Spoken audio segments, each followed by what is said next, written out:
Welcome to the Hole in the Wall Business Podcast with Bill and James. I'm James Groves, and along with my business partner, Bill DeMent, we want to share our journey as small business owners with you.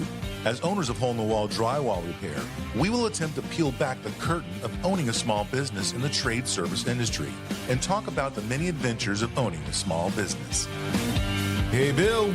James, good morning to you. Good morning. Such a good topic today. I think so. I love this. As I was just reading through the notes this morning and during the pre-show, I think I got more excited about this because it's so relevant to anyone who's in small business. Well, especially when you're starting out. You know, when you start out in small business, you're by yourself. You know, you're just trying to figure out how to do it. Maybe you got an employee, maybe it's a lawn care and you've got someone pushing the mower, right? Yeah. But everything in the company lands on your shoulders.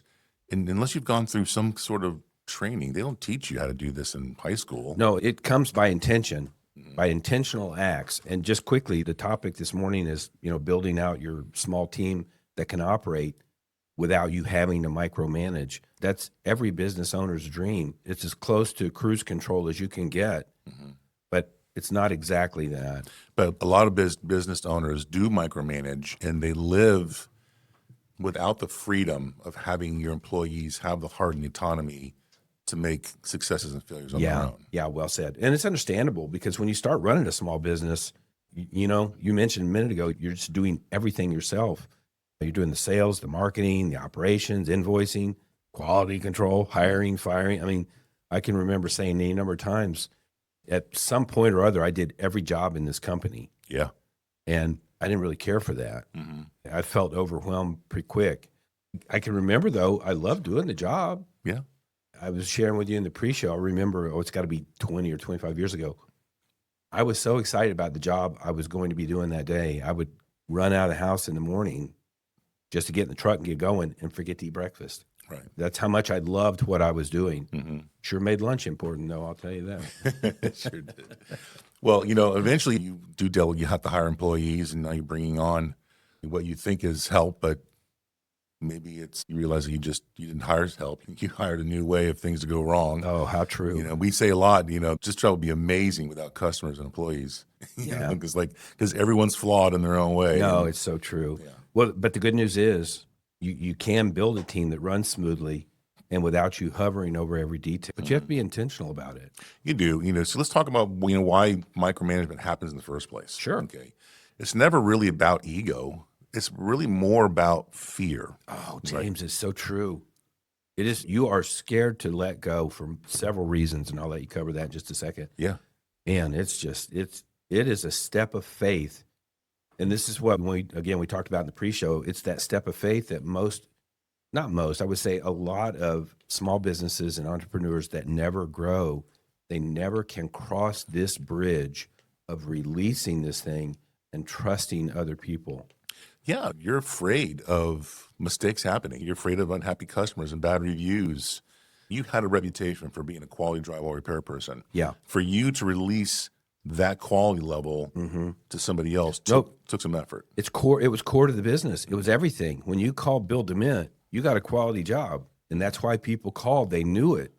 And boy, now you're going, okay, well, I'm sending some guys who haven't been doing this quite as long as I have, or maybe don't have the same. Maybe they don't have 4 kids and a mortgage. Yeah, yes. They have the same intensity. Yeah, bad review doesn't affect them as much as it affects you, for sure. Absolutely. Yeah. So, but fearing of lose control is definitely an issue, and fearing inconsistency in the work. Maybe fear that the employees won't meet their expectations, right? Yes. So those are all things that cause people to micromanage. And we know many business owners that get stuck right here. They can't scale their business beyond themselves because they've not done what it takes to train somebody else to do the hard jobs, or bring somebody else in to release the pressure from them, whether it's bookkeeping or marketing or whatever. Bringing those people in so you can think about the actual business differently is crucial. A lot of business owners get stuck. I've got a guy who does my sprinklers, and for years it was God bless Mitch. He's amazing, but he's still out there digging trenches, running pipes, changing sprinkler heads. And this guy's running a multi-million-dollar irrigation business, but he only has one other crew. You know, and then his wife was doing the bookkeeping, and then she passed away. And then all of a sudden, he didn't know how to do the bookkeeping. So, like, and he hadn't built it so he could take some time off and go on vacation. If he did, then there would be no revenue coming in for the week he's gone. Yeah, and we've talked about this forever, a personality-driven business versus a process-driven business. Because if you have personality-driven business, as soon as that person moves out of that position or retires or moves on, there goes your business. Yeah. But the process is more important than the personality. Right. And we'll talk a little bit more about building those systems, because you can't delegate the outcome if you've not defined what that outcome should look like in the first place. Right on. And so if you go to somebody and just says, just do the way I do it. Well, how do you do it? Have you shown them? Have you documented? Have you put the training process in place so they can know how you did that? I mean, what does done right actually look like? Have you defined what the outcome should actually look like? Yes. You know, what are the non-negotiables, right? What are the quality standards that they should come by? I mean, you got a great thing we were talking about earlier. Just, you know, when you're in the field, there's a certain way to do certain things, and there's certain things that you have some autonomy on, right? Yeah. Well, we were talking about how we've trained people. And as I trained people, you know, firsthand with them, I would say on specific things, this is how we do this procedure. And we do it this way, the same way every time. Non-negotiable. This is just how it's done. Yeah. There were other things that you can teach that are, this is how I do it. This is what I've worked out, works well for me. But here's another couple of ways that it can be done. And you should try each of these ways and see which way works out best for you. And you may come up with your own way that's better than all of these. Yeah. And that innovation is important. And what we fail to realize sometimes as business owners is that when we build the systems, we make freedom more possible. We have a little more autonomy. We have a little more flexibility. Our schedule gets a little bit different to add in the important things, or maybe take some quality of life time off, right? Yes. But consistency doesn't happen by luck. It happens by building a system, right? Yeah. Documented processes, eliminate the confusion, and reduce your need to supervise everything, to micromanage all your employees. Yeah, because the system is filling in so that you don't have to every minute. And some of those things that are going to create that system independence are checklists. Pilots love those. Yeah, I tell you the story. My buddy, one of my mentors years ago, Jose Nieves, I doubt he'll ever hear this, but he was the captain for the entire FedEx fleet, airplanes, right? Huh. You don't think, but FedEx has one of the largest airplane fleets there are. Yeah. And he's like, James, he says, every time I get in the cockpit, I follow a checklist. He says, James, I wrote the checklist. Yeah, and he's performed it. I am in the air thousands of times a year. I wrote the checklist. I train all of the pilots to do this checklist. And guess what I do every single time I'm in the cockpit? I follow my checklist. Yeah. Right. Wow. So important. So important, because, I mean, lives matter, or packages matter for FedEx at least. Yeah. But job flow, we actually have a huge job flow map on our training wall. Just so, how does the customer come in the pipeline, and how does it get treated, and how do you follow through? And documenting that job flow out was important, because then we could point out we're missing a step right here. Yes. Or, you know, we need to add a training for this over here, right? What does that look like? You know, how does the customer hear the same script every time they're on the phone? Is the look and feel the same from the website to the social media to the front office? Oh, that continuity is so important. It's so important. Have you built your training guidelines, right? Have you talked through how your receptionist, if you have one, answers the phone? Yes. You know, I mean, the last thing you want to do is go, hello. So just thinking about issues like that, like creating training, you're already moving past that entrepreneur who's frozen to cross the bridge, you know? Because if I can create a training guideline, then I can train somebody to do that. That was one of the first steps that we had at Holdenwall. We hired Gigi, and she was designed to be a bookkeeper, which she did and still does at this company. But you know what? She answered the phone, and she instinctively knew how to schedule jobs. And then we worked a bit of a training so that she knew how to schedule each kind of job, what the skill sets were for each of the guys that were going out on those jobs. So that was a huge step for us, creating that training to be able to do that. Yeah. And frankly, you know, it does take intentionality, right? You have to be intentional about your training. You have to be intentional about how to document it. And if you wait until you're in business for years and then you start thinking about how to document it, you now are kind of stuck. Yeah. You got to chase it for a while. Luckily for us, we've been documenting things for a long time. Yes. And we had documentation, whether it's how to use a paint spray rig or whether it's how to answer the phone, right? We had all that documented. And it wasn't until we started franchising that we really kind of gathered all of the pieces and created this dynamic training manual that allows us then to go, when we got the training manual, we realized, we're missing a couple pieces. So then we were to then create a PowerPoint, add another training for this, make sure the safety training was dialed in for there. Are we compliant in this area? Because we took the time to kind of compile all of those things, then allowed us then to then package it up so now we can train our franchisees and they can take it with them, right? Yes. But that didn't take minutes. That took years, right? Yeah, that took a while. So as an entrepreneur, as a small business owner, I encourage you out there, start now. Just even if it's just you write it on a napkin and put it in a drawer so you can go back to it later, refine it.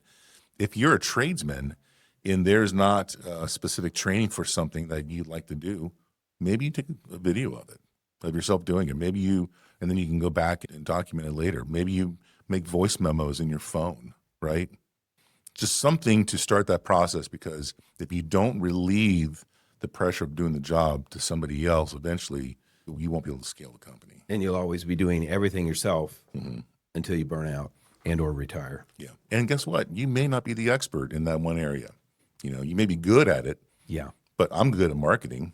I mean, I can learn how to do Facebook and Google stuff, but I'm not an expert at it. So I hire the experts to do that for us. Yeah. Yeah. Yeah.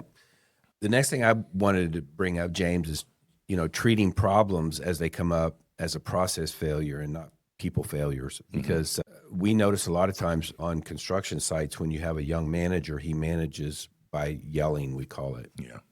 Because he wants to belittle people, whatever's not going right. It's something that individual has not done correct. But we take a different tack, and that is that we assume if there's a problem on a job site, that let's look first to see if we've trained this person correctly. That's always the first thing. I assume that's our fault. Can we retrain that employee or reinforce training that they've had? Then we'll look further than that. But we always assume first that's a process failure. Right. And if you do train and they keep making the same mistake, then now you know it's a care issue. They don't have the technical ability or they don't have the care to do it the right way. Right. And literally the bottom line is, do we have a system that's set up for them to succeed? So, I mean, some businesses are set up with a system for people to not succeed, and that's never what you want. No. And again, we're all in business to make money, and we can't make money if we can't scale the business. So Very true. yeah. And so part of that training has got to be teaching decision-making and not just completing tasks. When you first begin working in our helper technicians, they'll complete a task because that's what their lead has told them to do. And then when they're done, what do you want me to do next? But as you're into a job, you should begin to understand the flow of the job, and you instinctively now know what is coming next. You already expect what is coming. And being able to think on your feet when something that goes wrong, being able to just make that decision without always calling for help, right? This is important, that you give your employees the autonomy that they need to be able to make the basic decisions. Yep. And frankly, in the field, being able to think on your feet is probably as important as knowing how to do the job. Because how many times does it go wrong? Oh my God, James, I try to make it a point, even when our training classes come through for the franchisees, knowing how to repair drywall is 40% of the equation. Once you're expert at training drywall, you now have 40% of this business down. Yeah. The other 60% is knowing what to do when it's non-standard, and you have that all the time. What do I do when my normal process won't work correctly? I can't get the mud to dry. The machine won't spray the stuff correctly. I thought I had the right plastic or tape on hand, but I don't. How do I resolve that? If you're going to work out there in the field by yourself, you have got to be able to improvise solutions. That's true. It was funny. I was talking with one of our owners, and we live in Florida, so it's nice and warm, right? I mean, it's chilly today. I think it was in the 50s this morning, so we're freezing our tails off. I almost had to put a jacket on. I know. No, I got pants on today, as opposed to shorts. So, but I was talking with our owner from Salt Lake City, and he said that he made a mistake last week because he left paint in his van and he went out and it was frozen. Oh, bless his heart. It's like, oops, learn that lesson, right? Yes. But But it only takes once. It only takes once, you know. And that's non-standard. And drywall mud, I don't know, it cures differently in below freezing weather. It absolutely does. Yeah. So thinking on your feet is really important.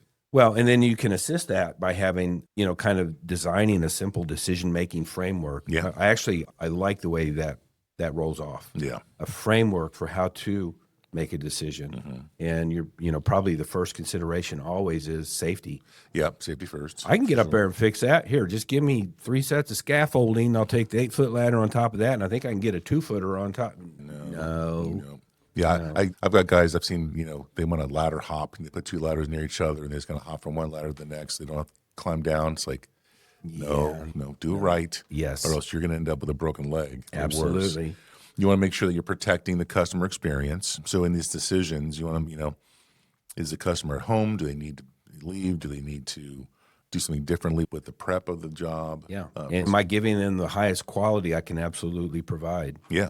And frankly, that's also to protect the company's reputation, right? Oh, beautiful. Yes. We ought to make sure that all the decisions that we're making protect the company as well, because that's how you get 5-star reviews. That's how you get referral business, repeat work. It's super important. Yeah. And are you following all your documented processes? If you just take a second and go back, actually, we have in our trainings, like before you call your supervisor or manager, have you thought through the process? Have you looked at the resources available? We have all of our training online. So a technician can grab the app in his phone, then he can just do a quick search in our training LMS system and figure out potentially without making a phone call that, how to do a certain process. Yeah. And then the backstop after all that stuff as management, if you're still unsure about what to do, ask. Just ask. Ask the guy upstream from you, your manager or the owner. Ask somebody, what should I do in this situation? That's why we're here. Yeah. And as management, we want to help, but I think sometimes I think of the hovering mother who ties their children's shoes, and then their children can't tie their own shoes, and they got to go buy Velcro shoes, just because they hadn't taught them how to fend for themselves a little bit. And to me, that's part of our issue. It's kind of our responsibility. We want to rescue somebody when they're in trouble, but we also want to give them the tools it takes to rescue themselves. Right. I look at Mike Elliott when the technician calls me. We'll be at lunch and the tech calls him. And he's like, the first thing he out of his mouth is, well, what do you think should happen? What would you recommend? Yeah. Let's talk through that. And then he basically helps them come up with their own decision. Yes. On their own without telling them what to do. So right? he's essentially teaching them process. He's teaching, and he's teaching them demonstrating process, critical thinking. And so maybe next time they won't have to call him. Yeah. To run through that process. Yeah. You got to allow them to take some ownership. Yeah. Help them to learn to troubleshoot. Now, you can't train everybody all at once the way you want to 100% of the time. And you need to have follow-up meetings. You need to be able to make sure you're doing refreshers. But it's easier to do that if you set a rhythm, right? You do weekly touch points. I like that idea. It beats a daily chaos. Yes. Right? So what does that look like? So highly functioning teams, they run on a consistent rhythms. Build communication into the structure so the problems surface early and you can recognize the issue and tackle them before they become much, big issues. Kind of like, or you could talk about them while they're current. Yeah. This is ongoing. Well, think about vehicle maintenance. Like we have our guys set up a vehicle maintenance sheet. Why? Well, that means they're checking the oil, they're checking their tire pressure, they're making sure they don't have any light bulbs burn out, as opposed to waiting until you need to push the brakes and they don't work, or you get pulled over because you're missing a taillight. Right. So if you just do these little checkpoints, you build them in, whether it's a 15-minute weekly team meeting, maybe you could create a scorecard or a metrics list. So you can kind of start monitoring people for a KPI. Maybe you're doing monthly check-ins or training refreshers. I think that's so important, the training refreshers. Yeah. Yeah. And frankly, listen, everyone does it. Nurses, doctors, lawyers, school teachers, they all go through continuing education. Yeah. And it's important to do that. Just because we're really good doesn't mean we're perfect. Yeah. And so what you're trying to do essentially is to build trust. Yeah. And the trust is going to come from these structures because you now know what to expect. It's not an arbitrary, the boss feels this way this week and another way next week. Yeah. There's a consistency of how problems are approached and there's a structure to it. and it's not just a shot in the dark. You're not just operating on hope. Right. Because the trust builds when the expectations, the systems, authority, accountabilities are all aligned. Oh, alignment. We love that one. Because structure is what makes the trust possible. The trust between we as owners have to trust our employees. Yeah. And they have to trust us that we got their back. Yes. But that all helps because you build this structure that kind of helps build that. So Yeah. Good stuff. good stuff, Bill. So any final thoughts here? A business becomes scalable, when the leadership stops micromanaging and they start empowering, when they build systems, when they provide training, when they allow independence and autonomy. A business can transform, profits can increase. I don't know what else. Stress decreases. Yeah. Your team generally can become stronger. I would point this out. It isn't always easy or convenient to do these steps. Mm-hmm. And it isn't always a natural way of things. Right. I just, all small business guys aren't going to wake up and want to go, ooh, I want to make some systems. Mm-hmm. Man, before breakfast even. It won't work like that. It's not easy. It is hard. But I would equate it to raising kids, raising good kids that become solid citizens and quality adults. Yeah. You're holding them accountable as their kids. It's not easy to tell them to clean up their room 10,000 times. I used to tell my wife, I've figured out what raising kids is. It's saying, pick up the bathroom, finish your dinner, get your socks picked up, go get your bike out of the yard, all these things, no fewer than 10,000 times. It wasn't easy. It wasn't the easiest thing to do. It was hard. Raising kids was hard. Now from experience, and I have 4 adult children that are all super quality adults, I had to choose my hard. I either was going to train them when they were children, or how many people have put no effort in training their children, and now they're bailing them out of jail. They're buying them a car every 6 months. They're troubled adults. They have maybe drug addictions and other things. There's no guarantee, but you're certainly going to have a better result if you put in the hard work early. And it goes back to the old choose your hard. Well, this is what it is, creating systems and growing a business. Choose your hard. Yes, it wasn't easy when we made a training manual. It was 6 months of rolling up our sleeves, some hard meetings, and some decisions that had to be made.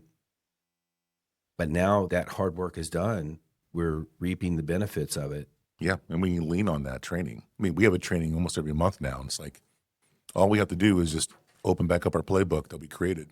Yes. And duplicate over and over again. So such a important topic. Yeah. Relevant to all small business. Doesn't matter what industry you're in, whether you just have an independent business or you have a franchise. This is an important issue in running any business. I agree. All right. Good stuff, James. Good stuff, Bill. Thanks everyone for listening. Another great show. We'd like to thank you for listening to the Hole in the Wall Business Podcast with Bill and James. We'd love for you to join our Facebook group and keep the conversation going.